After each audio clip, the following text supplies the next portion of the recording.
Hello everyone, good morning, সুপ্রভাত। আজকে already আমি অনেক লেট করেছি ঘুম থেকে উঠতে, তাই সবার আগে আমার মর্নিং এক্সারসাইজটা শুরু করি। তারপরে আজকে কলকাতায় যাওয়ার আছে, অনেক কিছু দেখার আছে। কলকাতার তোমরা অনেক কিছু দেখতে চলেছো, অনেক নতুন কিছু দেখবে আজকে।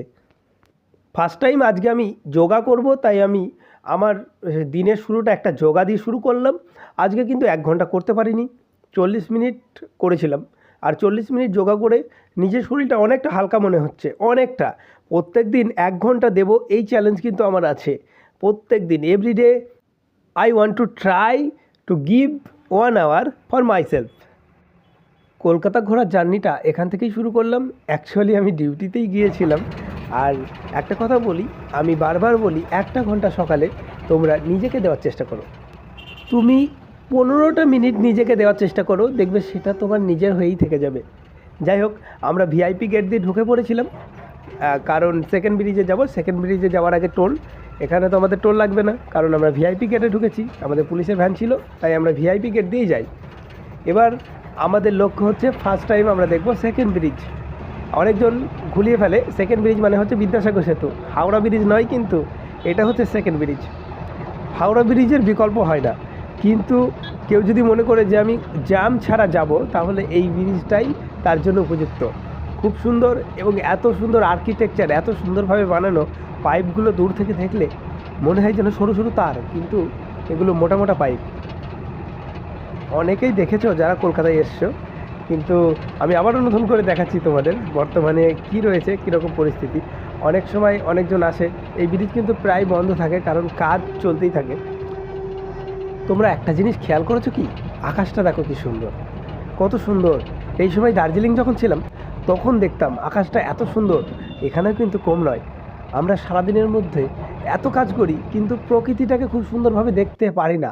আর দেখতে পারি না বলেই আমরা পাহাড়ে যাই সূর্য ওঠা দেখতে, কিন্তু তোমার বাড়ির ছাদের মাথায় ভোরবেলা উঠে দেখো সূর্য ওঠাটা কত সুন্দর লাগে দেখতে। হ্যাঁ, অনেক বকবক করছি তাই না? কলকাতা শহরের মধ্যে চলে আসলাম, কিন্তু এটা মা ফ্লাইওভারটা কত সালে, বেশ 2013-14 দিকে ভেঙে পড়েছিল একবার। আর এই দিকটাও, এই যে বিল্ডিংটা দেখা যাচ্ছে, এই বিল্ডিংটা হচ্ছে অ্যাটমসফিয়ার। এই বিল্ডিংটার অনেক গল্প আছে, অনেক গল্প যেগুলো আমরা এখনও জানি না। তার আগে এটা দেখে নিই, এটা হচ্ছে বিশ্ব বাংলা মেলা প্রাঙ্গণ। তারপরে আমরা এই ওভারব্রিজটার উপর দিয়ে পার করছি। এবার আমরা দেখতে চলেছি কলকাতার সেরা হোটেল আইটিসি সোনার বাংলা, যেখানে বিভিন্ন খেলোয়াড়রা, বিদেশি প্লেয়াররা এসে এখানেই থাকে। যদি তোমাদের আশীর্বাদ থাকে মাথায়, তবে একদিন এই আইটিসি সোনার বাংলাতেও একটা রাত কাটানোর চেষ্টা করব। এটা তো বাইরে থেকে দেখেই গেলাম, এত সুন্দর দেখো। আর এদিকে আমরা সল্টলেকের দিকে ঢুকছি, আর সল্টলেকটা কিন্তু অনেকটা পরিষ্কার পরিচ্ছন্ন দেখে মনে হচ্ছে, কিন্তু বড় বড় বিল্ডিং। কিন্তু কলকাতা শহরে যাই বলো, অনেক গাছ আছে, অনেক গাছ নতুন করে লাগানো হয়েছে। এই জায়গাটা হচ্ছে বেলেঘাটা, এখানে প্রচুর অ্যাক্সিডেন্ট হয়, প্রচুর, আমি অনেকবার দেখেছি। আর এই ভিতরের যে রাস্তাটা দেখাবো বলছিলাম, দেখো কত গাছ রাস্তার দুই পাশে, আর কত সুন্দর। সল্টলেকটা এরকমই, প্রত্যেকটা বাড়ি উপর থেকে দেখলে মনে হয় যে জঙ্গলের মধ্যে বড় বড় বিল্ডিং হয়ে আছে। সেটাও দেখাবো।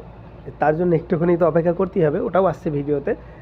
এখানে আমরা সিগনালে পড়ছি, আর কাছাকাছি সিগনাল। সল্টলেকের রাস্তায় মোটামুটি 200 মিটার, 300 মিটার, 100 মিটার এরকম দূরে দূরে সিগনাল। যদি সিগনালে একবার পড়ে যাও, তাহলে তুমি প্রত্যেকটা সিগনাল খাবে। আর এত দেরি হয়ে যায় না সিগনালগুলো খেতে খেতে, 1 ঘন্টা রাস্তা 4 ঘন্টা লেগে যাবে। এই যে বইমেলা প্রাঙ্গণ, এখানে অনেক কিছু রয়েছে ঘোরার জন্য, দেখার জন্য। এই জিনিসটাই দেখাতে চেয়েছিলাম। দেখো কলকাতা শহরটা কেমন মনে হচ্ছে, যে জঙ্গলের মধ্যে বাড়িগুলো হয়ে আছে, কত গাছ, প্রচুর গাছ রয়েছে কলকাতাতে।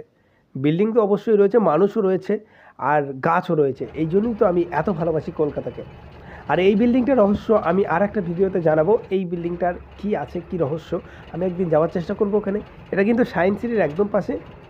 এই জায়গাটা যে দেখছো নীল সাদা সব, এই জায়গাটা আমাদের পশ্চিমবঙ্গের সিএম থাকে। এই জায়গাটার নাম কি, এই বিল্ডিংটার নাম কি, যে বিল্ডিংটা দেখালাম, এই বিল্ডিংটার নাম কি? অবশ্যই তোমরা যদি জেনে থাকো, তাহলে নিচেই একটা কমেন্ট বক্স আছে, সেখানে লিখে দাও। আর তাড়াতাড়ি চ্যানেলটাকে সাবস্ক্রাইব করে দাও, আর লাইক করে দাও ভিডিওতে, এবং বেল আইকনটি অন করে দাও।